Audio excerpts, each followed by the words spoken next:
Good morning, ladies and gentlemen. We are on day 23. 1 Corinthians 2:16. We have the mind of Christ. I am given the mind of Christ. One cold evening, the fire was warming, as was our conversation. I was spending special time with one of my closest friends, one whom I've known for many years.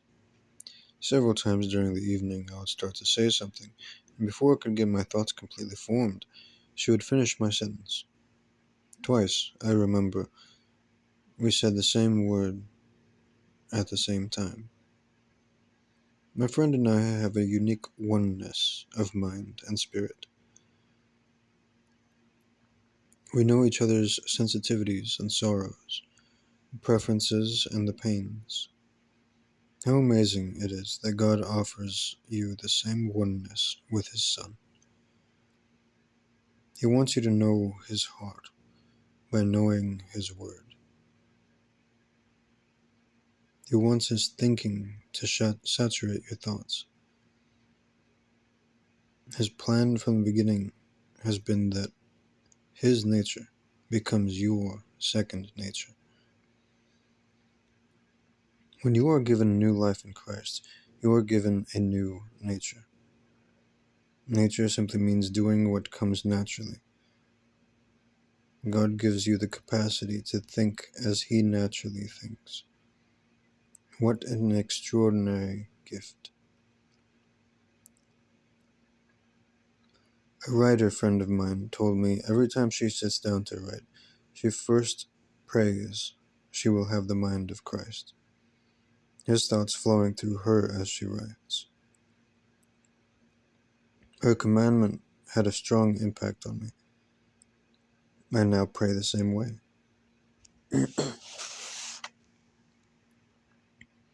In the midst of confusion, you need the mind of Christ. In the midst of conflict, when criticism is caustic, and when advice is adversarial, you need the mind of Christ. As long as you live, there will always be those who are mentally and emotionally on the attack. Remember Job's friends?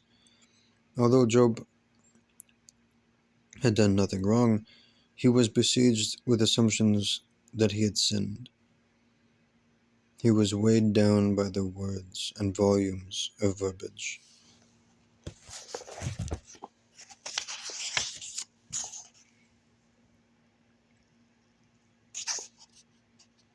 At times you may feel like Job, wondering what is true. The advice givers go on, weaving their webs of words. Somehow you feel caught. Can you possibly break free? The answer is yes. Because as you develop the mind of Christ, His divine wisdom and discernment are available to you as well. Knowing the mind of Christ comes from times spent with Him and His Word. Seeing yourself through God's eyes, you develop a deeper oneness of mind and spirit. There can no longer, no, why am I reading the word longer? There can be no greater basis for friendship. Romans 12:1 and 2.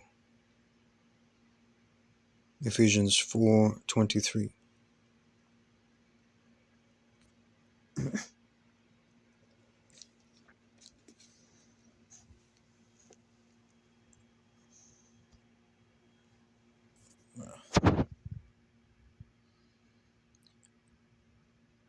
I appeal to you, therefore, brothers, by the mercies of God, to present your bodies as a living sacrifice, holy and acceptable to God, which is your spiritual worship.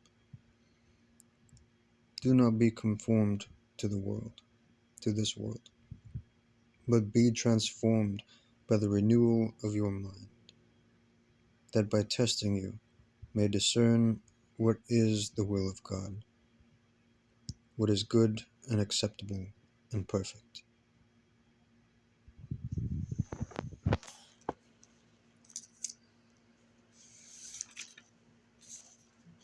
Now, Ephesians 4:23.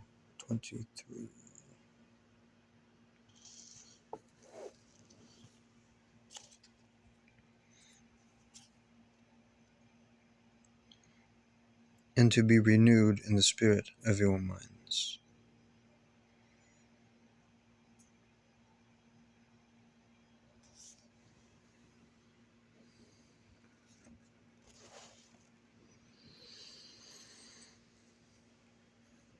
I have worth because I am given the mind of Christ.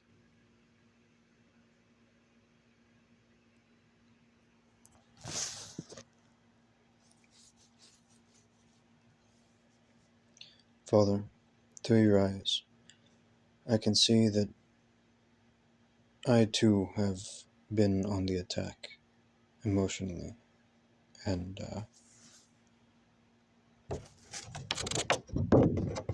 well,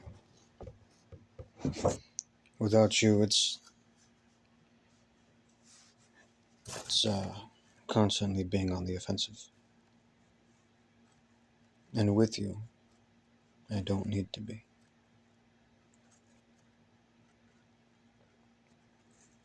Please, Lord, give me that peace of mind. Be in my heart, and help me gather my thoughts.